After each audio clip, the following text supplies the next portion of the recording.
Ready to move to the next level in your product career? I'm Shobhit from Intentional Product Manager. Join me as we discuss ways to help you stand out in your job search and your career so you can have more impact and make more money. Hey everyone, welcome back to the Intentional Product Manager podcast. I'm your host Shobhit, and joining me today, my co-host, Will Lowrey, who has been a director of product at Indeed, and now he's head coach at Intentional Product Manager. Well, great to have you on the podcast.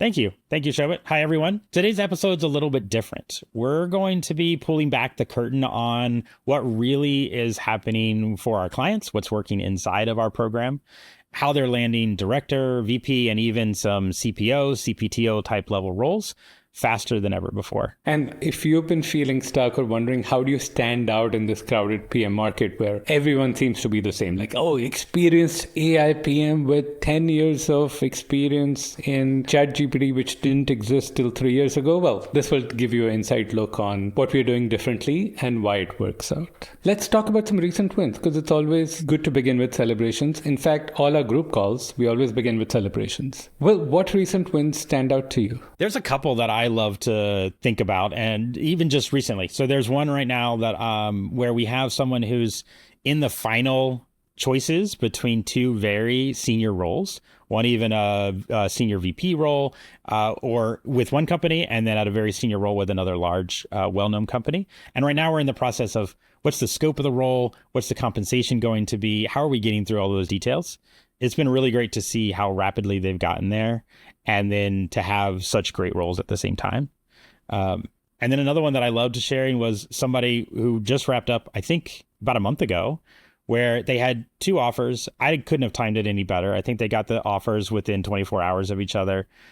And they were excited about both roles, but they were able to choose one that aligned so much with not just this next role, but for their career aspirations. It was a much more tech first based company. The opportunity was in AI, which they had not done before and wanted to move into that path. And so they accepted that role and were able to negotiate a great offer. And so they should be starting, I think, in the next week or so. I'm super excited about that. What about you? What are some of the ones that you've seen? One that recently stood out of this person who was like a model student for us. We said, hey, you should do this. You should really focus on this. This person's like, okay, what would happen if I spent the next whole week, 8 hours every day, just focus on this one thing that we've laid out as the most important for them? And they did. And when they accepted their offer, they only had one offer that they accepted, it like exceeded their comp goals. They had 6 other interviews going on that they went back and said, yeah, no, I found something that's just perfect. So thank you so much. And like, for me, that both stood out. And when they really took on the coaching and like, were like, awesome, I'm going to give it my all, the kind of results that they got, I think that was one of my favorites. And then another person joined and they were literally like, oh, I'm already in interviews with this company. I'm like, oh, guess what? This is where they went. So we have the inside track now of like that entire company and what they go through. So that was one of my favorites. Any surprises? Well, like anything about a recent story that is surprising you? So this is one, and this will be a news for you because I haven't shared this one with you as well, is a recent alum of ours contacted me. You and I had helped them negotiate their offer, but they had been there now for about 3 or 4 months. And they just wanted to brainstorm about some strategy going into 2026. This is an individual who's not only leading product, but also an entire engineering org in a C-suite level role. And they just wanted to spitball some of their thoughts. They wanted some feedback. And they said, when I was thinking about how do I solve this problem, the first thing I did was say, are there any of the IPM coaches that I could reach out to and just spend half an hour with? And so I took a quick call with them and we chatted, and I think their 2026 for their company looks very, very bright. And so that was a nice surprise. Like, it was nice. It's always nice when the alums come back, but the fact that not only did they get help in getting the role, but also in how to be successful in their role, it was great to just be able to have that quick conversation. And they're talking about what else they might be able to work with us going forward into 2026 and some ongoing coaching and consulting work with them. So tell me, Will, like, according to you, what do these stories say about the current PM job market? I think about that a lot. So Shobhit, my time at Indeed, I had access to some of the world's greatest data on what happens in the job market. I don't have that anymore. I'm not there anymore, but I got to spend a lot of time understanding the ebbs and flows in the market. So I do spend a lot of time about just in general the job market, and then specifically in the product market. What I'm seeing is that from job seekers, there's a certain amount of fear that how can they get these roles? And I think it's because it is a competitive market, for sure. You have to bring your A game. That being said, companies are still hiring. They are still negotiating salaries. They are still putting together very competitive and interesting offers. But they have people to choose from. So we need to have our students who really excel in the interview process, in their positioning, and in the targeting of what is it that makes them truly unique, and that we talk about it as the angle of mastery. The students who can articulate their angle of mastery of, if you get me on your team, this is what you get. That resonates so strongly with companies, where our students don't just go and become a candidate on the list, they become the candidate at the top of the list. And that makes all the difference in whether or not you keep going through or if you just get a polite rejection. 100% agree. Also, looking at some of those candidates, it does feel that if you are able to differentiate yourself and have that clear, compelling story, then there's plenty of opportunities. I mean, compare that with 2 years ago, where even with all of that, it was much tougher. The market's turned around quite a bit. Now, is it the frothy market that we had like when it was like 2020 and I would be on walks with my colleagues at Google, in the beautiful Mountain View campus when I was visiting, and they were like, oh, I need to hire 5 more people on my team. I just can't find anyone. It seems like we've interviewed every product manager in the Bay Area 2 times and we just can't find anyone. So it's not that. So you have to differentiate yourself. But when you do, it really does matter. And we'll talk more about this, especially about senior folks. Like, what are the differences? We talked a bit about story. Like, what else are you seeing amongst people who land offers quickly? Yeah, I see a diligence and consistency in behavior. For one of the ones I was telling you about who's negotiating a couple of offers right now, there was a sense of urgency, but not this idea that this is going to be a sprint, but that this is going to be consistent behavior. They're going to show up. They're going to work the program. They're going to know that some of their behavior might be a squirrel here and a squirrel there, and they need this to say, I know what I need to focus on today, because there is only so much energy that we have in a day that we can spend, and we need to do the right things, not just activity. Activity for the sake of activity is not helpful, but targeted activity, meaningful practice with intention, with purpose, all of these things make a big difference in getting through the program quickly and getting ready in this market. I'm going to add one more thing, because there's a quote I heard recently which relates to this. Separate thing, I don't know why they call it dogged determination, because dogs get distracted by squirrels all the time, as you mentioned. The quote was from somebody who writes a lot about investing. And they were saying, hey, as an investor, you can either be right or you can be rich. You choose. Now, that behavior I'm seeing, like when somebody's trying to be right very quickly and resistant to turning and trying new things out, to like figure out what really works in interviews, what works in networking, which is dramatically different than what works before, they're the ones who succeed. One more thing that they also do is like, one thing I'm consistently trying to do is learn from outside my domain. So like, many of the things we teach, especially around networking, they don't come from like another job search book. They come from copywriting, investing, marketing and sales, like all those techniques applied to job search. If you're open to using those and trying things out and figure out what works for you, I think you can land jobs much, much faster than if you decide that job search needs to be a certain way and I need to apply to 50 jobs a week and all those kind of things. Your description of either right or rich takes me back to my high school days. My father was working on his PhD. And we had signs all over the house that said there's 2 types of dissertations, perfect and done. And it's just this reminder of if you wait for right all the time, you may never actually get it complete. If you're waiting for perfect in your dissertation, you'll never finish it. And so same idea, right? It's been a philosophy in my life since young years, for sure. As we talk about these success stories, let's try to like go behind the scenes a little bit in the program. So in the intentional job search program, like when people start to search at senior PM, principal PM and beyond, like what are some of the misconceptions they have about job search?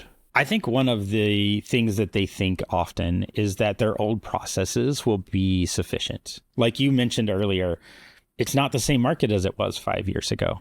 It's not, maybe that was the last time you were in the job market where all you had to do is open up your LinkedIn inbox and pick which one you wanted.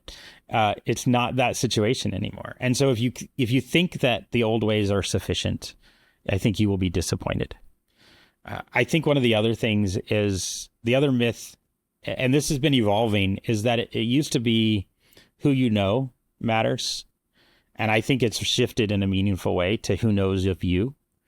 And there's a nuance there. It's not really just who you know, but who knows you. Who you know, obviously, that's the part of people who will take your calls or make your connections. But who knows you and how do they know you? Are they aware of what you do? Are they aware of what you bring to the table? Do you have a professional brand? And the reality is everyone has a professional brand. It's just nothing or something. And do you want to have a say in what that looks like?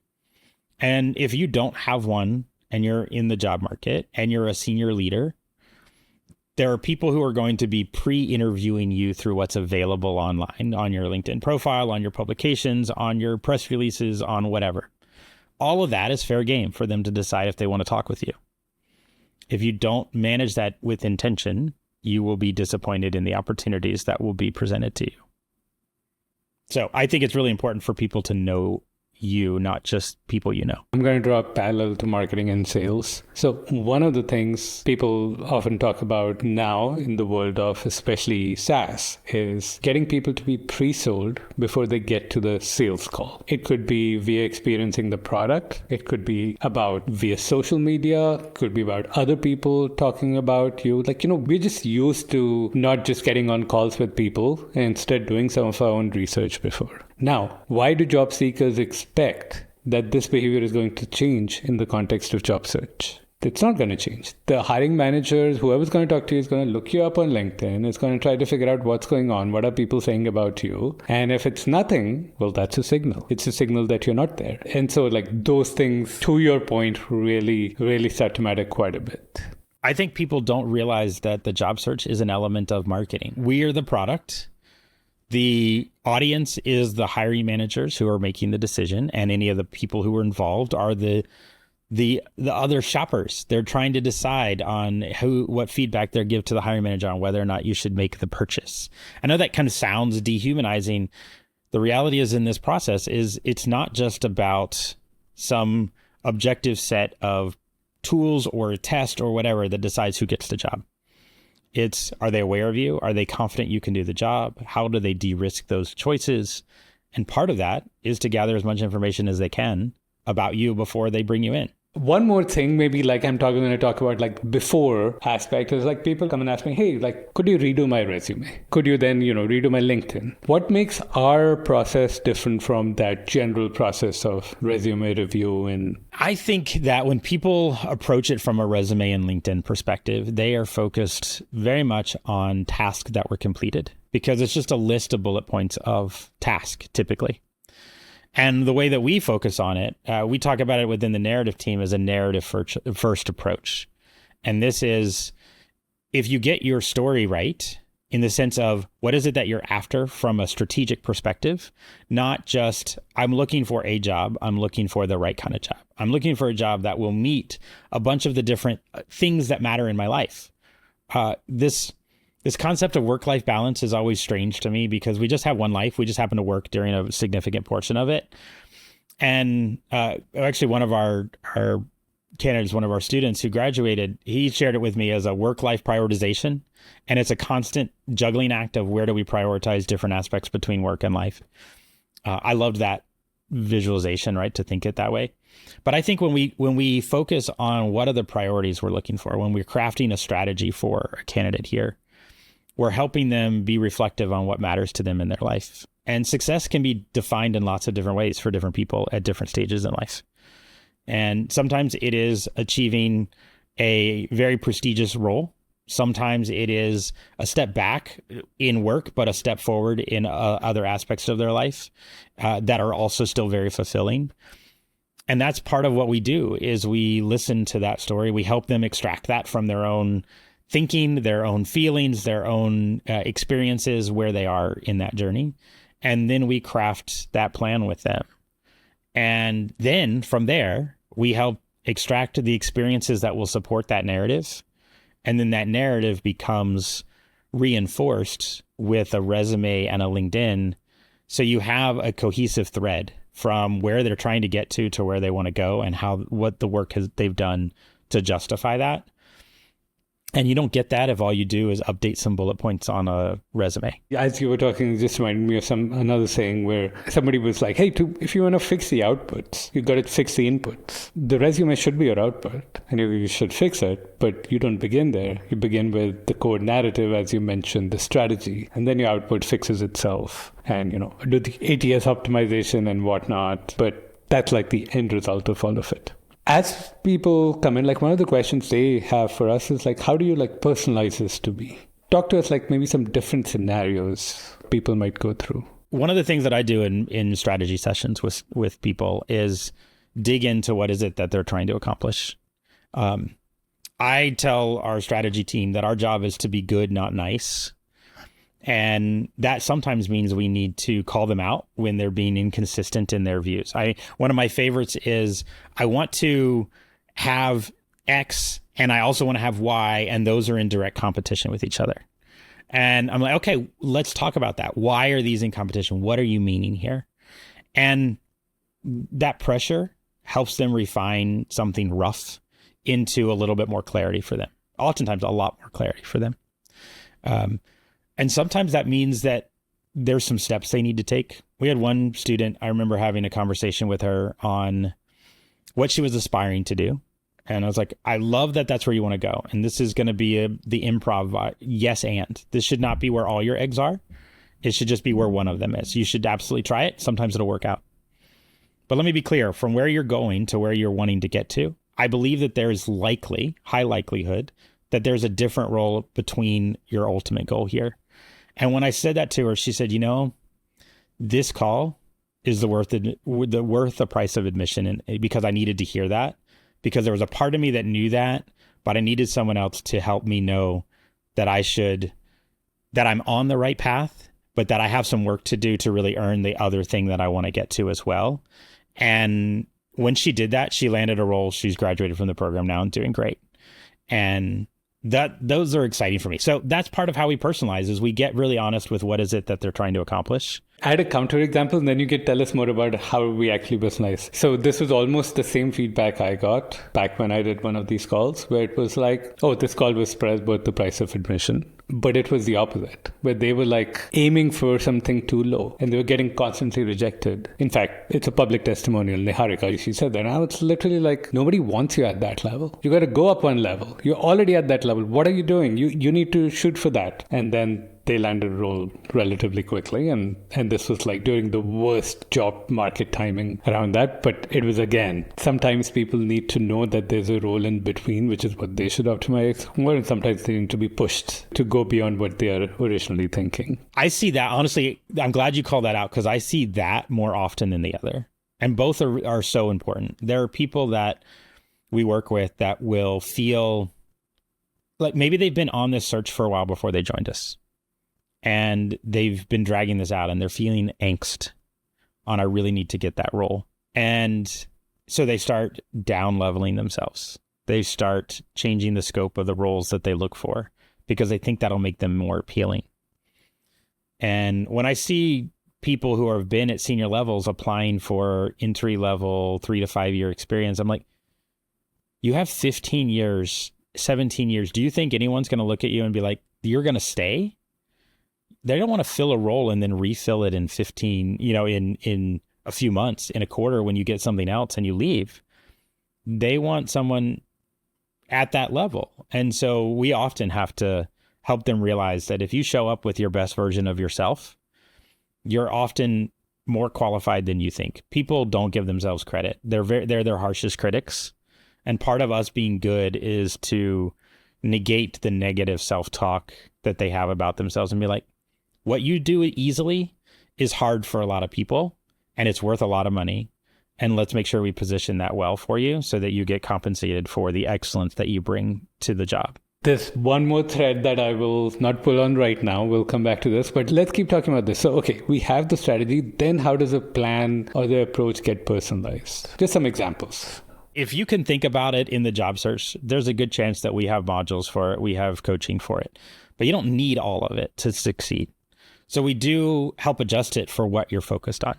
For example, if you're focusing on particular companies that front load their product design or their analytical thinking process, places like sort of Meta and Google and Coinbase and Stripe, things like that, we'll adjust your plan to focus on getting you ready for those first, if those are your target companies, if those are the type of places that you're going after, because we want you to succeed in those first couple of rounds. That's really important.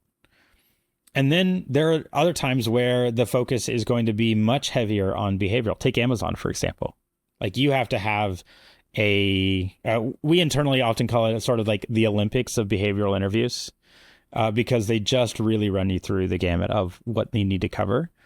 And we have material specific for that, but most people don't need to go through all of that. And that's okay. If you're not going after Amazon, you don't have to go through all of the leadership principles and really nail that particular style. And so that's part of how we customize it, is what is it that you're going after and what should you be focused on? And I think one of the biggest things that we can do for people is to help them know, in the world of all the things that are possible, here's the next 3 things you really need to focus on. And when you do that, it takes away the anxiety of the unknown. I think we're really good at making up a whole bunch of work that creates paralysis in our ability to move forward. As PMs, we're really good at seeing the world from lots of different angles. And I think it does us a disservice in the job search, because we can imagine all of the things we have to do, and we can't always think about the next 3 things we need to do for ourselves. And I think that's one of the things that we do well in our program, is to help people understand what are the next 3 things that you need to be doing. I guess the personalization is pretty much a focusing exercise, because we have all these things. You could go learn vibe coding. We've done workshops on that, and those are available. You could go get really good at product sense, but you need to. And like, is that the most important thing? And in fact, it also ties to our mindset principle number 3. We also teach mindset work, but mindset principle number 3 is do the most important thing, do it now. Don't stop until you've done that. And very well aligned with that. So tell me more, like, what are maybe some of the behind the scenes things that we might do that just people never see? I was thinking about that as you and I were discussing this. I think that the thing that is invisible is that IPM is a team of people who are working on your behalf to help you succeed. And let me be more concrete. There are times that as a coaching staff, we will discuss maybe I had one where I was working with a student to try to help them navigate their story. And I had met with them and I had given them some tips and suggestions. We had met one-on-one to go over it. And I didn't think my approach was working because we kept hitting a wall. I just was stuck. But I wasn't stuck as a member of this team. So I took it to my team and like, I'm stuck. Can someone else take another look? Do you have another approach? And our team was able to come up with a couple of different approaches, and we tried a bunch of different things, and we were able to break through. And that made a huge difference for the student to reach the level of success that they wanted. And they weren't limited by me in that moment being able to figure out how to communicate. Because as a coach, it's my job to not just to say the things, but to figure out what they need where they are.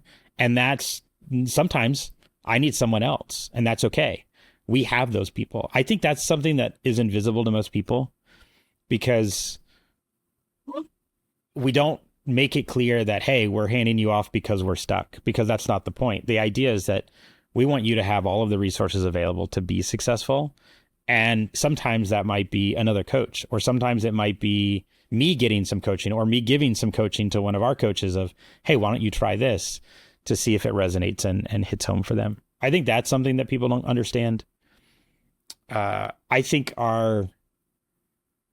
the number of times I've heard people in the internal side of our team who are just saying, we're celebrating for them. We're finding ways. We're going above and beyond to remove friction from their job search process. I think there's a lot of behind the scenes things that people don't realize happen, whether it's moving schedules around, being available, moving meetings, trying to open up slots. We try really hard to support people with where they are in the journey. And I love that about the team that we have here, that there really is a desire to lean into the success of each person who's part of the program. I'm going to add a few more things. One of the things that people get a lot of value out of is the IPM network. And that's something we are like always working on. Like even this podcast has many guests, and part of that is growing a network. And like many times those guests have actually come back and said, oh, I'm hiring 5 people. I'm hiring this kind of person. Do you want to try to look through your team and figure out? There's network with recruiters that we have. There's a network with hiring managers that we have. Like that is something that's just consistently going on behind the scene and something that people don't see. Another one where you play a big part is all the work around AI that we do. And specifically, in the job search, sometimes people are like, oh, why don't I just do that with AI? I'm like, because that will give you like 60% of the answer. So we're always figuring out, looking at, okay, what sort of thing can help people iterate through the interview questions, their stories quickly with the help of AI, and what's a good time for them to get feedback from coaches. Many experiments we've done, we've just like thrown away because, hey, it's not very useful right now. It's not really working. So consistently moving the needle on that. We have a dev team that we work with. So we have our own app that streamlines a lot of the work we do, whether it's scheduling interviews and like all the tech work that goes on behind the scenes. That's a lot. I would say one more thing is just like people don't see the number of people who want to work with us where we end up saying no. We don't think the ROI would be there for you. We don't think we'll be able to help you. People come and say, hey, I'm not even a product manager, but like everything you talk about is perfect. You just take me in your program, and it doesn't matter if I'm not a product manager. And I'm like, no, the community gets spoiled. So like all of that is part of building this that sometimes people just don't see. There's one other that you sparked in my mind when you were sharing is the value of the community that people get to be a part of. I was just thinking about some of our executive candidates where they created their own accountability group for some of the own work. They were challenging each other. They were like, hey, in 2 weeks, I'm going to have done this. How many are you going to do? And we might help facilitate through having a session and working with them. But this is about their own professional networking and their desire to push each other. It wasn't us requiring it. They chose to do it. And now they're both celebrating the success that they're having. And those are just examples. Like there's a ton of those. And I think the community is incredibly valuable. I call out to one of our success coaches, Tom. He does a great job in helping connect some people that are doing similar things. I love how he can see the connections of like, I think you'd be really great if you were to talk to these 3 individuals and make some introductions. And he encourages people to reach out to each other and discuss where they are in their career and where they are in their job search. And it's not just the coaching staff. I think our coaching staff is great. I think our community is fantastic, and their investment in each other to celebrate, to support, to encourage, to share their own experiences. It's wonderful. It's wonderful to be a part of. One question I get is like, cool, hey, I understand this works for senior PMs. I'm more senior. How would it work on my stage? So let's try to talk a bit more about how we tailor things to different career stages. How does the job search strategy change as people go up to higher levels, let's say principal and above? I think there's a couple of things that are important to know. And this is where I think people get, maybe they get hung up a little bit, is in the way they talk about their work. I think product managers are really good about talking about their products. They're really good at talking about their features. They're really good at talking about the problems that they solved. And then they give all the credit to everybody else, and they use the royal we language all the time. We did this, we did that. And they talk about it in isolation of, I solved this problem. But the more senior you get, your problems can't just solve the problem. They have to solve the problem and solve it for a long period of time.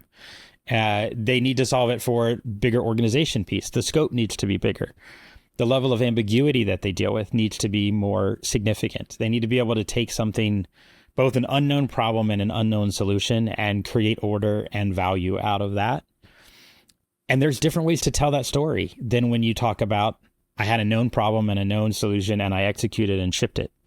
I think that's what helps differentiate the level of your roles, of how you're able to tell that story.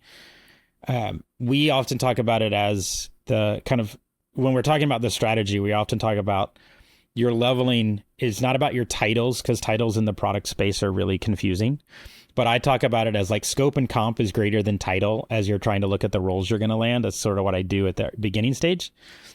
But I think that's true in their narrative as well. Are you talking about the scope and scale of the problems you're solving? Are you taking in more complex information? Are you looking at the competitive landscape, market dynamics? Are you looking at future opportunities that the company is trying to decide if they're going to move into? And are you having influence on senior leadership and real outcomes of the business? On a narrative team, we can talk about it from early in your career. You might talk about outputs, and then you start talking about outcomes, maybe product outcomes, and then you start talking about business outcomes.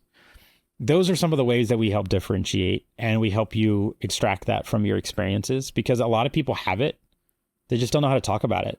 I'm going to add one more thing to that. When you get to that senior level, you also start to talk about systems, in the sense that some of my favorite stories are where people say, hey, we achieved this massive business outcome. And oh, by the way, after that, we always did things this way. Like this became a template and everybody else started to follow the same process, same approach to do this. So they installed a system in place. And now that's always serving the company. And like the more senior you get, like that is a major part of your contribution, is you change how work gets done. Agree 1,000%. I think you're spot on. Is the thing that I find interesting is the more senior you get, the less your job is about fundamental product. There's still an element that is, don't get me wrong, product management, you still do product management, but there's a lot more questions around how do you impact an organization? How do you create a culture of innovation? What are you doing to create an environment that brings the most out of your people? How are you creating systems that will repetitively generate millions and millions of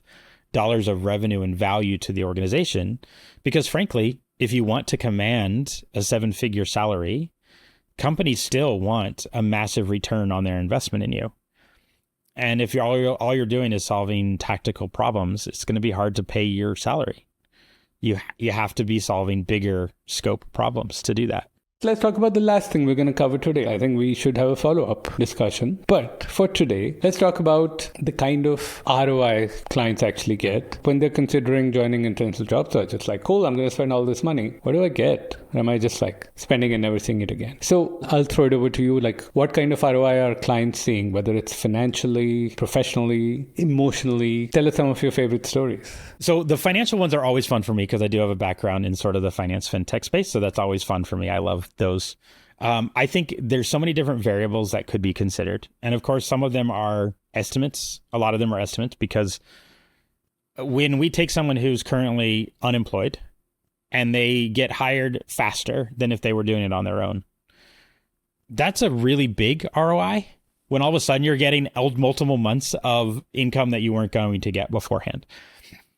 So that one, I think people underestimate the value of that, because 2 or 3 months of not having to go without any pay or increased pay, assuming that you're currently working, that would be fine too. So there's that. The other thing that I think people underestimate, and it's harder to get an exact number on, is the kind of emotional, mental side of things. I think that the impact of our work trend is not just on ourselves, but it's all the people in the community that we're with. So whether that's our family or our friends or the people that we interact with on a regular basis, they are impacted by the energy that we bring. And when we're in a place where we are feeling unfulfilled, when we're feeling devalued, when we are feeling stuck, we tend to bring everyone else around us down a little bit, because we just don't have the same energy. We're a little bit of a black hole sucking energy, or we're just not as interested to engage, or we just don't have the energy to do the things that were really valuable before. That has zero, like, I don't know how you put a price tag on that. Like I just don't know how you mathematically figure that out. One of the things that I've told people since I started here is I enjoy my Mondays as much as my Fridays. And that's one of the things I've always strived for, is to find work where I didn't dread Mondays, which would be a seventh of my life. I didn't hate Sunday nights because I was dreading Mondays ahead of time, which is another part of my life that I would be dreading. And so I think that's a big part of it. I'm also seeing huge dollar amounts in terms of increase in their total comp. That's always exciting. When you see someone who's making 100% more than they were before. I mean, it's not a guarantee that that happens, but it can happen. I know that when I'm helping people negotiate their comp packages, I had someone recently say that the time I spent with them and the confidence I gave them to ask, they were like, this is the part of my career I've always struggled with, because I'm always just like, you know what? I just want to take it. I just want to move on. And they walk away from $30, $40, $50, $100,000 more that they could have asked for just by having the right conversation. Pausing here. It's not they're walking away from 100,000. They're walking away from 100,000 per year. Over the next 10 years with compounding, that's like $2 million. But everything will be based on that. So that's the ROI. And I mean, to your point, I would say most people just get the ROI just based on the negotiation part itself. Everything else was yes, but just that pays for the program. And then everything else was cherry on top. You and I remember we were negotiating someone back, this was earlier this year. And it was someone that I knew quite well personally outside of this program as well. And they were about to accept an offer. And we were told him no, there's more there. And so I pushed on him. He's a good friend of mine. And I said, you do realize that if you walk away, and I did the math projecting the impact on their kids' college fund if they didn't make the ask.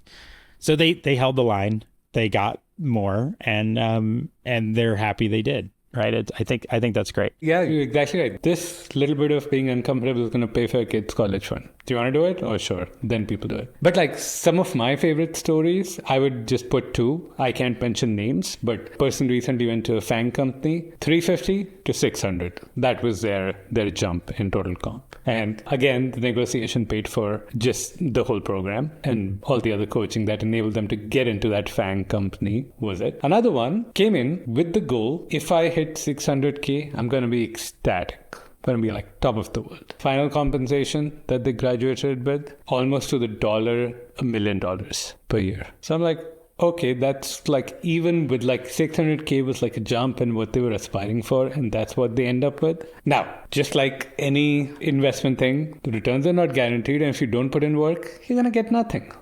All of these people work incredibly hard, stayed coachable, work through failures, work through negative feedback, work through cases where they were at the final round and everything was good and the company's we're going to pause hiring. Oh, crap, it sucks. Let's keep going.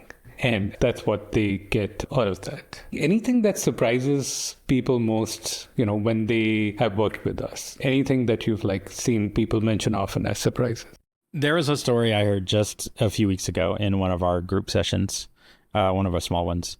And they shared that the benefit that they didn't expect in the program was that their mother came up to them and said, your confidence is through the roof.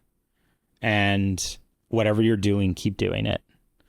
And the student looked at us and said, this program is what's made the difference. My confidence in who I am and what I'm capable of doing and the value that I can bring in my work is better than it's ever been in my life. I couldn't ask for any more than that. That's great. That always surprises me. And it surprises me because I always want that for people, but I don't think that everybody realizes how much of an influence that has on their executive presence, on how they show up and what it means during their interviews or in their journey to landing a role. And having people that'll speak truth into your life about how great you are, about what you're doing, and about that you have a really compelling thing to offer goes a long way, because I think we spend a lot of our time not ever hearing those things. Well, thank you so much for appearing on this conversation with me. This was fun having you as part of the podcast. It's great to be here. If you're thinking about, well, this sounds exactly like what you need, then this is really a sign for you to just stop guessing and to start being intentional about your job search.